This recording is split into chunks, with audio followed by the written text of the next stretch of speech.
Senate President. Okay Kasi po. siya yung presiding officer. Una kanya, dapat sana nag-deliver ka ng privilege speech. Nandito sana si Senator Ping. Opo. Una, hindi ako pwedeng sumagot sa kanya kasi ayaw niya bumaba. Dapat sana siya ay bumaba para mag-usap kami. Kasi siya ang presiding officer that time. Hindi tayo, gusto ko sana sabihin sa kanya, kaya ako siya tinitingnan, kahit hindi ako may kibo, tinitingnan ko siyang mabuting ganyan, sinesend ko yung message sa kanya. Opo. Mr. President, kung gusto mong sagutin ako, ang parliamentary practice po, kailangan po kayo, ay tawagin niyo si JB, tawagin niyo po yung majority leader, magpalit muna kayo pong bumaba rito para nag-usap. Para kayo pong sasagot. Sasagutin ko po kayo. Yun ang reglamento pala, okay. Ang ibig sabihin yan, ayaw po niya akong pakinggan, kaya siya umalis, di ba? Tama. Pagkatapos sasabihin niya sa akin, dapat hinintay mo, dapat nandyan. Paano? Talagang plano na nilang ihuli ako eh. Nakuha niyo? Opo. Plano nila na ihuli ako. Sapagkat siguro, hindi nila, baka nakuha na naman sasabihin yan. O nasa sa inyo, hinuli ako. Kasi kung nandun si Senator Ping, maobligasyon sumagot kung that time. Kaya nga, maski kausapin niya ngayon si Majority Leader Migs. Opo. Ano naman doon pwede namang lapitan. Kaso lang, pupunta pala ng Canada. Kaya umalis sa kagad. Hindi niya binilin kay JB.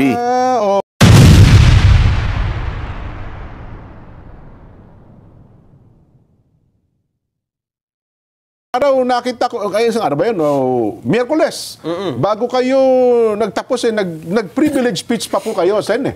At mukhang pinatutungkulan nyo pa rin yung chairman ng Blue Ribbon Committee. Ano ba yung gist nung ano na yun? Hindi ko pinatutungkulan yung chairman ng Blue Ribbon. Okay. Ang aking gustong bigyan ng clarity o clarification, merong dalawang pagpapahayag na inconsistent sa bawat isa. Ito ay may kinalaman doon sa tinatawag nilang insertions. Opo. Kasi kung maalala nyo, nung linggo, September 28, nagsalita si Senator Ping na sinabi niya, halos lahat ng senador ay nagkaroon ng insertions sa doon sa 19 Congress. Sa 19 Congress. Ang ibig niya sabihin, 2025 budget. Opo. Merong negative insinuation yun dahil nga sa flood control eh. Kaya kung nakikita ninyo, di ba pinag-uusapan yung mga insertions at doon kinukuha nga yung ginamit na pondo para sa mga tiwaling mga kawani ng DPWH na kung saan nauwi nga sa merong ghost at saka mga defective na flood control projects. So yung salitang insertion, nagkaroon ng negative connotation. Kaya medyo nabahala yung mga senador. Kasi hindi lamang sa panig ng minority, ang karamihan nga majority. Kasi ang lumabas sa pahayag almost 100%, ano ba? Nung 19th Congress, Congress senators ay may insertion. Almost all kanya. Almost all yun. Kaya ngayon ang total is 100 billion. Yun nga po. So medyo nagtaas ng kilay yung mga, siyempre, mamamayan, ba? Ngayon, na-unsettle ngayon yung hindi pa ako kasali sa hindi pa ako senador noon. Ako nga hindi ako kasali ron. Siguro tatlo kaming wala ron, si Senador Erwin at saka si Senador Bam, at saka Senador Kiko Pangilinan. Mga wala pa po ng 19 Congress yun eh. Yun mga ganun. Pero yung karamihan ng senador, sabi niya almost all. So merong negative na para bagang ang dating, lahat ng mga senador na yon ay nagsingit, nagsangkot. Doon sa anomalya. Na para bagang nangupit lahat. Yun ang tunog nun. Yun ang tunog. Yes. Hindi, totoo naman eh. Yun ang sinabi niya, almost all. Yun na nga po. So, dahil nga sa negative connotation, na-unsettle lahat yung senador. Okay. So, nabulabog. Ngayon, Sunday yun. Kinalunisan, nakita niyo ang headline. Yun din. Yun nga, Opo. So, yung malalapad na, anong tawag natin doon, Jen? Malalapad na mga pahayagan. Opo. Talagang, broadsheet. Headline banner, talaga. Banner so, story. Ibig sabihin, talagang andun yung pogi points, di ba? Yes. Pero, may negative din sa mga sa kapwa senador. Sa kapwa senador. Nabahala ngayon, nabulabog talaga. Opo. Ngayon, kinahapunan bago kami magsimula ng session, nagpaliwanag si Senate President Tito Soto. Kasi nagtawag siya ng caucus bago kami mag-session. All Senators caucus yata. All Senator caucus, parang alauna yata. Kaya lang, ang dumating 7 lang. Out of 24/7. Sa Makatwid, hindi naging makabuluhan yung caucus kasi 24 kami ang dumating, 7. Opo, Sa Makatwid, 1/3 lang ang dumating. Kaya ang ginawa niya, bago magsimula yung proceedings, yung session, nagpaliwanag siya na yun naman kanyang yun naman insertion yan naman kahit ano pang tawagin nyo dyan, either tawagan yung amendment, tawagin yung insertion, o kung ano masalita ang gusto nyo gamitin. Yan ay part ng regular budget process. Wala pong illegal per se sa insertion. Hindi, yun ang paliwanag niya. So, pakinggan nyo, yun ang paliwanag niya.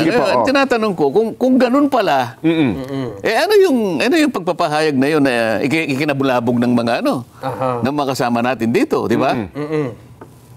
Kung talagang walang masama doon, kung walang negative implication, yung sinabi niya. ibig sabihin, kung mulat-mula pa, alam natin, common knowledge, na yan pala is a regular part of the budget process, ano yung disclosure ni Senator Ping? Na ikinabahala ng marami sa kanila. Totoo. Tama. Ano ibig sabihin nun? Ngayon, isa pa ako, hindi ba ako nung magsimula sa kanyang privilege speech, inihayag niya na si dating Yusek Catalina Cabral, nag-propose din na bibigyan ng 500M for the time being, for now, at bibigyan kita ng para kung ano man yung priority mo, makauna ka na. Mailagay. Ba tinanggihan ni Tito Sen, ni Senador Soto, Senate President? Ba't mo tinanggihan?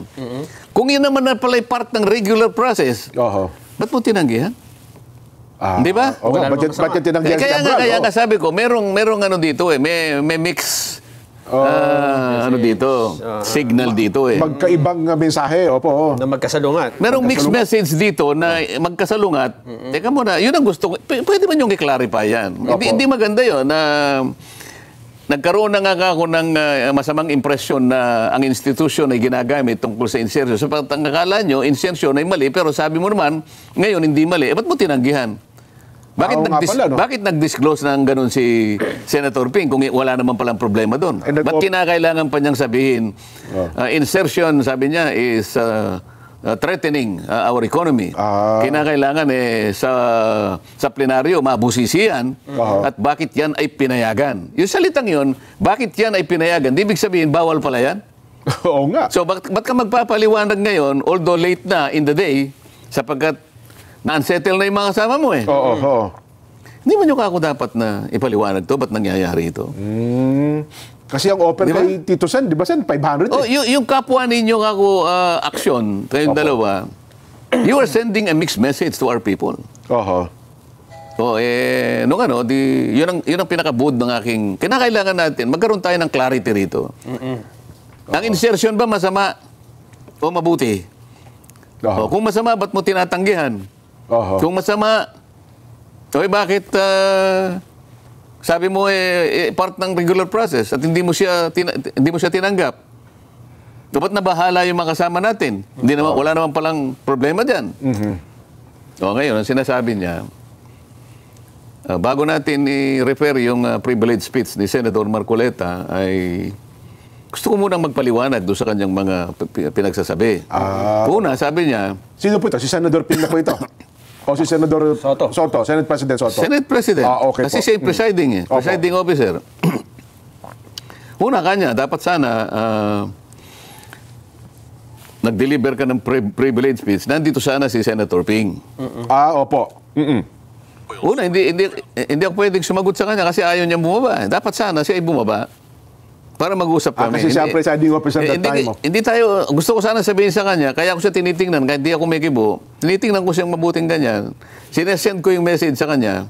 Mr. President, kung gusto mong sagutin ako, ang parliamentary practice po, kailangan po kayo, ay tawagin nyo si JB. Sa podium. Tawagin nyo po yung majority leader, magpalit muna kayo. Kayo pong bumaba rito para nag-usap. Para kayo pong sasagot. Sasagutin ko po kayo. Yun ang reglamento pala. Okay. Alam niya yun di ba? Opo. Nagtagal naman siya doon. Siya nga po pinakamatanda. Kasi ako, ginagalang ko lahat ang natin, ang procedure. Kaya hindi ako sumagot sa kanya kasi nakaharap siya Presiding. Siya yung presiding. Ayoko sumagot sa kanya because he's the presiding officer. Yes. Kaya ako siya tinitingnan, hindi ako sumasagot. Iniintay ko na maunawaan niya na kinakailangan bumaba siya para siya sumagot. Okay. So, pero ituloy natin sinabi niya, kinakailangan ka niya, nandito si Senador Ping nung nag-privilege speech ka. Kung halimbawa kaya, bumaba siya, ito yung sasagot ko sa kanya. Okay. Oho. Your Honor, hindi ko po tungkulin. Wala po akong obligasyon na sabihan ko kayong lahat na ako'y magpi-privilege speech. Kailangan po nandito kayong lahat. Huwag kayong aalis, mag-privilege speech ako. Wala pong ganon. Walang ganun, Hindi tama. mo pwedeng pigilan. Wala po akong karapatan. Una, wala akong karapatan. Pangalawa, wala po akong obligasyon na sabihan kayo. Nasa inyo po yung kasi nakalagay naman po sa agenda na magpi-privilege speech ako. Ang ibig sabihin yan, ayaw po niya akong pakinggan kaya siya umalis, di ba? Tama. Yun siya nasasabihin ko sa kanya. Kaya lang, hindi ko na nasabi kasi nga, nandun siya sa taas eh. Di ba? Pero kung bumaba siya, yung kagad nasasabihin ko. Okay. Pangalawa, hindi po niyo ako kasi pinagbigyan na ako na munang mauna. Bagamat bago umalis ka ako si Majority Leader Mig Subiri, sinabi ko na po kung pwedeng paraanin muna ako. Kasi maiksi lang naman unahin ito. na kayo, okay. Kasi nakita ko yung agenda, Opo. apat na committee report ang i-adapt namin. Opo. Ang tagal nun, ang bawat isang committee report, magkakaroon pa ng sponsorship speech. Okay. Apat yun. Okay?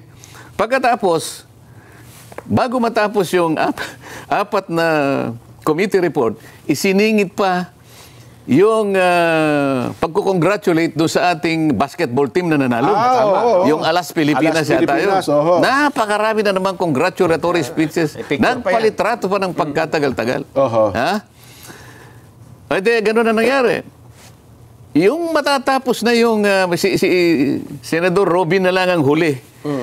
Na ipipresent yung pinakahuling committee report. Na nauukol sa Freedom of Information. FOI, tama po. Biglang nag-request, nagtaas ng kamay si Senadora Risa.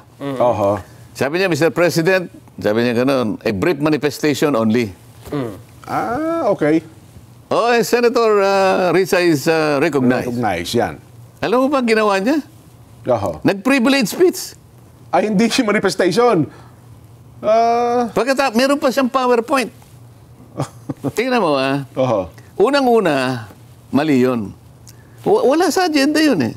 Pero para maunahan niya ako, nagkunwari siya na manifestation lang. Brief manifestation. Alam mo, Nelson, Jen, mga kababayan na nakikinig, ako po, mapagparaya ako eh. Tinitiis ko po yan eh. Kahit na labag na sa tuntunin, ginagawa nila. Kailangang maliwanagan po ninyo. Ginawa po nila yung para maging huli ako. Kahuli-huli na ako. Parang sinadya Nung magsalita ako apat na lang kami doon eh. Pero kailangan kong i-deliver sapagkat kailangan ma-record ng kapulungan kung ano yung gusto kong mangyari. Kailangan magkaroon ng clarity. Itong ganitong klaseng mga patakaran sa pagpapaliwanag. Dahil ang ginawa nila sa akin eh. Pagkatapos sasabihin niya sa akin, dapat hinintay mo, dapat nandyan. Paano? Talagang plano na nilang ihuli ako eh. Nakuha nyo? Opo. Plano nila na ihuli ako. Sapagkat siguro hindi nila, baka kung ano naman sasabihin yan. Nasa sa inyo, hinuli ako. Kasi kung nandun si Senator Ping, maobligasyon sumagot kung that time. Kaya nga, maski kausapin niya ngayon si Majority Leader Migs. Ano naman doon pwede namang lapitan. Migs, pwede mo ba kuya? Sige boss. Pagkatapos niyan, ikaw na. Kaso lang, pupunta pala ng Canada. Kaya umalis siya kagad. Hindi niya binilin kay JB. Okay. Ngayon, pero pinuntan ko pa rin si Senator JB. Dalawang beses ko pang isinignal. Medyo ganun pa eh. So akala ko, pagkatapos ni Senator Amy, kayo na dapat. ako na. Hindi. Tumira na naman. Pagkatapos yung Alas Pilipinas. Pagkatapos nag-manifest. Sabi ni... Kaya nag-alanganin sila nung matapos yung kanyang manifestation na kunwari na isa palang privilege speech. Sabi ni Senator JB, Mr. President, I move that the manifestation of Senator Risa be referred to the Committee on Rules. Sabi ni Senator... sabi ni SP, Is that a manifestation or a privilege speech? Naman. Sabi ni Risa, well, maybe gagano. Na technical, ano na sila eh. Talaga kaya mo naman okay lang. Sige. Nako. Di ba? Kailangan lang malaman ng kababayan natin kung anong ginagawa nila. Pero sa tamang panahon, subukan nilang mag-focus ngayon. talagang babanggitin ko sa mga mukha nila kung anong ginagawa nila. Aha. Maganda rin yung nangyari sa akin eh. Aha. Oh, para ipamukha ko sa kanila sa susunod, bakit ganito yung ginagawa nyo? Puro labag sa tuntunin ang ginagawa ninyo. Eh. Sa atin, eh, kuminsan may pakiusapan talaga rito. Eh. Meron ng pagkakataon talaga na pagbibigyan naman ako. Eh. Normal Pero naman yun talagang, alam ko, sinadya nila na akong gawin pinakahuli. Kasi maring hindi ko na ituloy eh. Mag-alas 9 na ng gabi. Kasi kung makikita nyo, apat na pala tayo dito, wala na yung dapat makarinig. Oo, uuwi rin yan. Malay mo, gano'n. Hindi ko alam kung gano'n. Kaya lang, kung pinagbigyan nila ko, napakaiksi ng ano eh. Ang haba nga ng manifestation ni Risa eh. Pero hindi manifestation, may PowerPoint pa eh. Ay, nako. Anyway, ano palagay mo, Nelson? Pero mukhang Sen, kumbaga sa chess ito, Jen, ang hirap nung tatanungin ka sa isang bagay na kahit anong isagot mo, tumbok eh. Parang wala kang, doon sa tanong nyo, tungkol sa insertion, parang walang tamang sagot doon eh kapag sumagot ka, Sen. Eh. Hindi, ang sinasabi ko, hindi ko naman, kung gusto nilang mag-interpolate, okay lang eh. Tama naman yung ginagawa ko, sabi ko, I am asking for clarity. Ayun nga. Di ba? I-clarify natin ito. Kasi sa isang banda, parang pinalilitaw ni Senador Lacson, masama yan. Sa insertion, Oo, kaya nga, tinanggihan yan gusto ko kanyang, gusto ko sa plenary, bubusisiin ko yan. Opo. At tatanungin ko kung bakit yan ay pinayagan. O di mali. Tatanungin niya eh. Opo. At sino nagpasingit? Paano isiningit? At paano in-implement? O di may konting problema doon. Pagkatapos magpapaliwanag ang Senate President, ay mula kang ano yan? It's only a part of the budget process. Teka muna. Hindi ba nyo gustong i-clarify yan? Ikaw ang Senate President. Yung isa is Senate President pro tempore. Deputy niya yun. O, edi mixed signal ito. Ano bang gusto niyong palabasin ngayon? Pati tao ngayon nalalabuan. Lalong-lalo na, dahil nga yung insertion na yan, ay yan naging malaking bahagi kung bakit nagkaroon ng napakalaking anomalya sa flood control projects. Di ba magandang ayusin ito? Magandang linawin? Totoo. O, kapag hindi nyo nilinaw, nasa sa inyo yan. Pero, well, marami din naman talagang, doon sa paliwanag ni Senador Tito Sen, tsaka yung paliwanag din ni Senator Cheese Nelson, yung insertions, amendments, talaga naman pala nangyayari yan kahit noon pa man, Sen, di ba? Na, minsan may mga allotment tayo sa isang budget, maging ang executive department na niya, may tinatawag silang irata para itama yung mga budgeting. Kung ganun nga ang konsepto, bakit nga nagkaroon ng disclosure nung Sunday, naging laman ng dyaryo ng Monday, nagkanabulabog ang mga senador? Na para bagang lahat sila masasama. Yun ang tinatanong ko eh. Meron ngang negative implication eh. So may nanggugulo, Sen. Hindi, bahala sila. Ang ibig ko sabihin, kung ganun pala ang understanding, yung common understanding pala, part lang pala ng regular budget process. Ba't merong nagpahayag ng mga ganito? Na naging negative tuloy sa mga mamamayan natin? Mali siya. Nagkaroon ng mali siya talaga. No, hindi ba? Problema nga. Hindi ka ba tatayo para liwanagin yun? Dapat siguro mapag-usapan yun talaga yan. Mag-focus talaga dapat ang lahat ng kahit ano pang sabihin nila. Kasi nga, di ba pinalitaw ko nung budget hearing? Yung ikalimang pagdinig ng Blue Ribbon. Ang sumagot dito, mismong si dating Secretary Bonoan. Nasa tabi niya si former Undersecretary Catalina Cabral. Ano yung mga insertions na yan? Yes. Apat na bahagi yung sinabi niya eh. No? Yung unang bahagi, yung allocable, sabi niya. Allocable, Na-discuss na ba natin yun? Hindi pa. Hindi pa po. Yan, inaalok. Hindi. Galing sa salitang allocable. Hindi. Allocable ka niya. Nung ko lang narinig yung allocable eh. Ipaliwanag mo nga yung allocable. Meron ng ceiling. Ito DPWH lang ha. DPWH, may ceiling na. Okay? So may mga project per district, national, region, blah, blah, blah. Ngayon, naging policy pala nila na kung nakatalatag na yung ceiling, para hindi na mabago yan, nakahanda sila na maglagay ng allocable amount for the members of the House of Representatives. Ibig sabihin, kung meron na sila, hindi na nila, ito, ano ba ito, ganyan-ganyan. Hindi na kukwestiyonin nyo kasi sila man ay meron ng para sa kanila na doon ilalagay yung mga projects na gusto nilang latagan. Yung pala yun. Allocable. Allocable. Okay. Yung allocable na yan, 400 billion yan. Ba, malaki din pala, no? So yan, tandaan nyo 400 billion. Sumunod doon, yung 310 something. Opo. Kasi saan ba nagsisimula yung budget process? Hindi ba sa House of Representatives? Ito yung power of the purse. Kaya yung sabi ng DPWH, meron tayong allocable. Tandaan mo dyan, ha? Opo, oo. Allocable. Allocable. Pangalawa, pagkatapos ng allocable, di ba natin discuss to? Hindi pa. Wala pa po yan, Sen, no? Pagkatapos ng allocable, nasatisfy na yung mga 300. Opo. Alam mo, dalawang klase ang representatives, di ba? Party list. Opo, tsaka yung regular congressman. Ito, palagi ko sinasabi sa iyo. Party list, regular. Ibig sabihin ng regular, district. District representative, opo.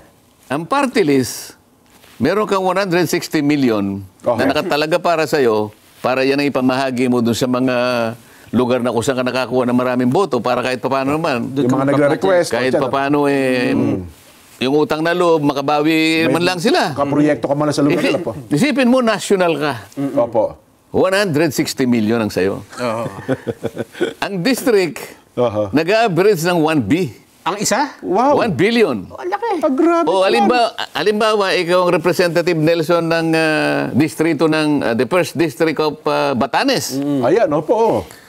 1 billion. Maliit na bayan lang naman, Batanes eh. Ang Batanes, ang butante yata 6,000 lang. Opo, oo. Pero meron kang 1 billion. Nako. Yung Sagip Party List, nationwide, Buong Pilipinas. 160 million, masaya na kami. Okay? Ganun pala, Oh. Pero yung district, yung regular, average, 1B. Average ka ako, ha? May tataas doon. Mas taas. O ngayon, ando na yung 400B. Nasusundan nyo? Opo, oo. 400B. Meron leadership pa yan. Yung House leadership. Meron pa rin. Yung mga big shot. Kasi mga deputy congressman. Meron kang deputy speaker, meron opo. kang deputy speaker, meron kang senior deputy speaker. majority leader. Yan, Napakaraming majority leader, assistant majority leader, Magkano yan? vice chairman ng appropriations. Ito yung leadership. Opo, oo. 50B. Ang isa? Hindi, yun na yun. Pagsama-sama. Hindi mo nasusundan eh. Opo, yung kabuuan ng leadership. Yung, Hati-hati na sila doon. yung congressman per se, ito yung 400. Okay. Di ba? Leadership, 50B. another 50B. Ilan na? 450. 450 billion. Yan. Oo. Pagkatapos, merong unprogrammed appropriations. Okay. 100B. Kanino naman yan? Kahit sino na yun. Yun nga yung singitan nga eh. Ando na yun. Kahit sino na yun. Kasi unprogrammed, wala pa yan. Walang Later tao. on, magagamit mo yan. Depende sa pasok ng pera. Opo, oo. Kung halimbawa nakautang tayo o kaya na-certify ng Bureau of Treasury Yan. na may sobra tayo, pwedeng gamitin yung unprogrammed. 100B. Pinagkukunan lahat yan. Nakailan na tayo? 550 billion na po. Oo. Hindi, 600 na. Hindi po, kasi 450. 450 plus 100. Di 550. 400.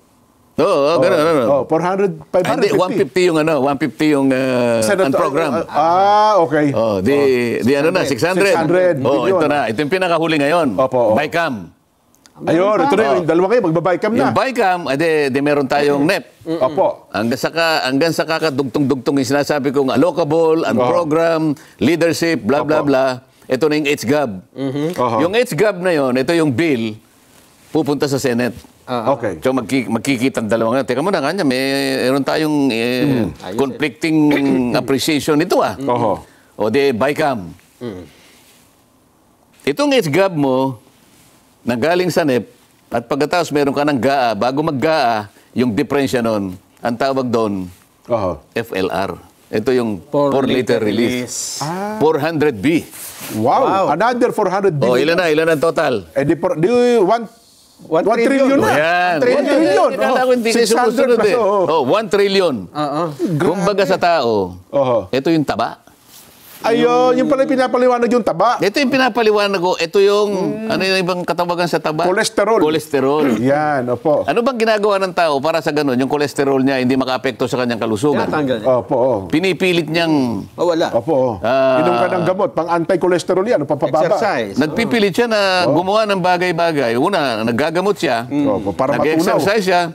At tinitipid niya yung sarili niya sa ganitong mga pagkain para sa ganun hindi na dumami yung cholesterol. Opo.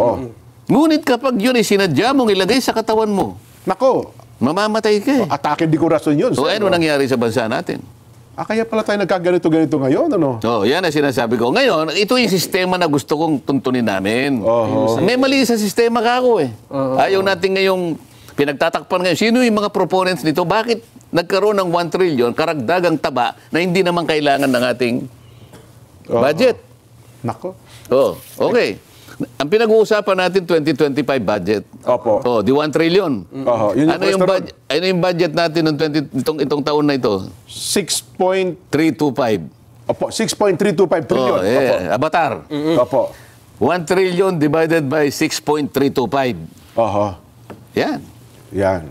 Sige. 1 trillion. Habang kinukwenta mo yan, Nelson, Hindi kasi sa calculator. habang kinukwenta mo yan, Alisin mo na yung zero kasi alisin mo na yung mag-substitute mo na lang na Sige. Importante lang yung...